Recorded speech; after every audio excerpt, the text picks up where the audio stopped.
नमस्कार स्टूडेंट्स। आज का हमारा सेशन केशवदास ने सरस्वती वंदना या पंचवटी का वर्णन या अंगद चैप्टर है। ये महत्वपूर्ण कंटेंट आप तक पहुंचाने का प्रयास किया जा रहा है। तो केशवदास किस काल के सुप्रसिद्ध कवि रहे हैं? रीतिकाल के। कवि केशवदास के माता सरस्वती के गुणों को कैसे बताता है? तो अवर्णनीय। कवि केशव के अनुसार भगवान शिव की तरह मुक्ति कौन देती है? तो कवि केशव के अनुसार भगवान शिव की तरह मुक्ति पंचवटी देती है। नेक्स्ट हम देख लेते हैं, अंगद रावण को क्या आभास कराने की कोशिश कर रहा है? तो अंगद रावण को प्रभु श्री राम की शक्ति का आभास कराने की कोशिश कर रहा है। पंचवटी क्या है? तो वनवास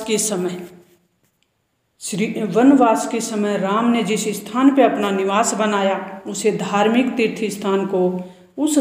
स्थान को पंचवटी कहा जाता है। अंगद कौन थे? अंगद कनिष्का के राजा बलि का पुत्र और सुग्रीव का भतीजा तथा राम सेना का एक प्रमुख योद्धा था। देवी सरस्वती उदारता का गुणगान क्यों नहीं किया जा सकता? तो वाग देवी सरस्वती की महिमा और उदारता का गुणगान करना इसलिए असंभव है क्योंकि यह अपरंपार है। बड़े बड़े देवता, ऋषि और तपस्वी नहीं अपितु चतुर्मुखी ब्रह्मा जी, पंचमुख महादेव जी और षडमुख कुमार कीर्ति के भी उसकी महिमा का वर्णन नहीं कर सके, तो भला एक मुख वाला मनुष्य उनकी अपार महिमा का वर्णन क्या कर सकता है? इस तरीके का भाव कवि का है। चहु और नी नाचती मुक्तनी गुण धुरजटी वन पंचवटी। उपयुक्त पंक्ति का काव्य सौंदर्य लिखिए। तो भाव पक्ष, यह पंचवटी गुणों में भगवान शंकर के समान है। जिस प्रकार भगवान शंकर अपने शरण में आए व्यक्ति को मुक्ति प्रदान कर देते हैं, उसी प्रकार व्यक्ति इस पंचवटी के संपर्क में आता अर्थात निवास करता है तो उसे अनायास ही मुक्ति प्राप्त हो जाती है। पंचवटी में सर्वत्र मुक्ति रूपी नर्तकी का नृत्य चलता रहता है और यहाँ रहने वाले प्राणियों को बिना प्रयास के ही मोक्ष की प्राप्ति हो जाती है। कवि ने ब्रज भाषा का प्रयोग किया है पंचवटी में, शंकर के समान बताया है पंचवटी को। अतः उपमा अलंकार यानी तुलना की गई है, तो उपमा अलंकार का प्रयोग हुआ है। सर्वदा छंद में रचना प्रयुक्त हुई। नेक्स्ट हमारा है पंचवटी वर्णन में कवि ने पंचवटी की किन विशेषताओं का वर्णन किया है? तो पंचवटी कि निम्न विशेषताएं कवि ने बताई हैं कि पंचवटी पवित्र स्थानों में से एक है और यहाँ पे लोगों के द्वारा किए गए पाप भी मिट जाते हैं। तो पंचवटी में सभी कष्टों का निवारण हो जाता है और लोगों को सुख की अनुभूति होती है। दुष्ट लोग यहाँ एक क्षण भी नहीं रुक पाते। पंचवटी भगवान शिव के समान मुक्ति प्रदान करने वाला स्थान है। सिंधु तरतियों उनको कंदरा बंदरा तुमने धनुरेख, थोड़ा सा जूम कर लेते हैं। सिंधु तरियो उनको बनरा तुम पे धनुरेश गई न तरी, बोधाई बाधत को न बंध्यो उन बारिधि बांधिक बाट करी, श्री रघुनाथ प्रताप की बात तुम्हें 10 कंठ न जानी परी, तेलनी तुलनी पूछी जरी न करी, जरी लंक जराई जरी। उपयुक्त काव्यांश की सप्रसंग व्याख्या करनी है।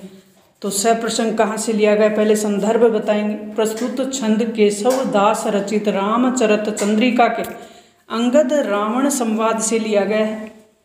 रामचरित चंद्रिका के अंगद रावण संवाद से लिया गया और इसे हमारी पाठ्य पुस्तक अंतरा भाग 2 में रामचंद्र चंद्रिका से संकलित किया गया है। तो इसका प्रसंग देख लेते हैं कि क्या कहने का भाव है इसमें। अंगद जब राम के दूत के रूप में रावण की सभा में गया तो रावण ने राम को नीचा दिखाने के लिए पूछा कि ये राम कौन है। अतः उनकी भाषा में उत्तर देते हुए अंगद ने जो कहा उसी का वर्णन यहाँ किया गया है।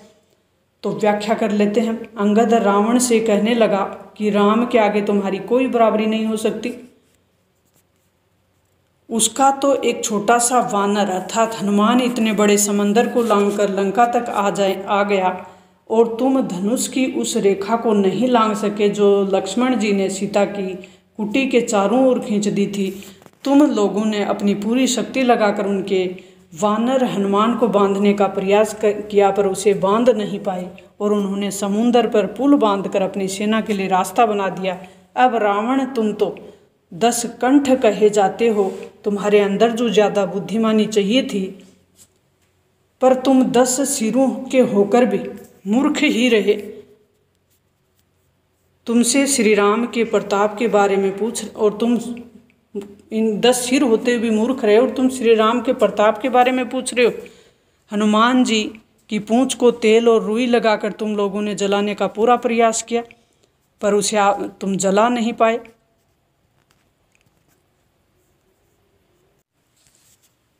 हनुमान जी की पूंछ में रुई और तेल लगाकर तुमने जलाने का प्रयास किया, पर उसे जला नहीं पाए।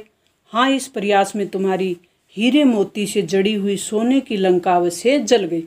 हे रावण, ये राम का ही प्रताप है और तुम मुझसे पूछ रहे हो कि राम का प्रताप क्या है। क्या अभी तुम्हें राम का प्रताप समझ नहीं आता? विशेष देख लेते हैं। केशव के संवाद पात्र अनुकूल और व्यंजना सौंदर्य से युक्त है। काव्यांश की भाषा ब्रज भाषा है। तेलनी तुलनी में छेक्कानुप्रास, जरी जरी में यमक अलंकार का प्रयोग हुआ है। अब हम केशव दास का साहित्यिक परिचय देख लेते हैं। केशव दास का साहित्यिक परिचय। आचार्य केशव दास का जन्म 1555 में ओरछा नगर में हुआ। उनके पिता का नाम काशीराम। ये ओरछा नरेश महाराजा इंद्रजीत सिंह था वीर सिंह देव के यहाँ आश्रयदाता के रूप में रहते थे।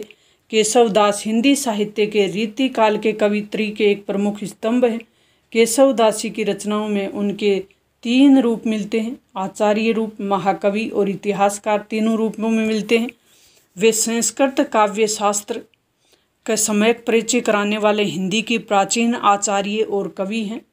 केशव ने ब्रज भाषा में रचनाएं की। उनकी भाषा में कोमलता और मधुरता,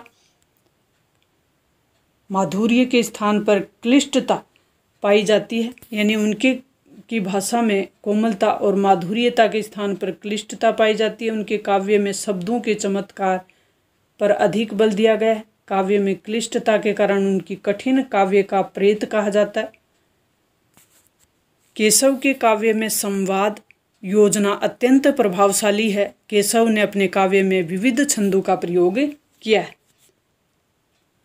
कृतिका देख लेते हैं हम। कृतियाँ कौन कौन सी इनकी, कौन कौन सी कृतियाँ लिखी गई हैं। रामचंद्र चंद्रिका राम कथा पे आधारित महाकाव्य है ये। रसिक प्रिया, कवि प्रिया, छंदमाला, विज्ञान गीता, वीर सिंह देवचरित, जहांगीर जस चंद्रिका, रतन बावनी आदि इनकी कृतियाँ हैं यानी रचनाएं हैं।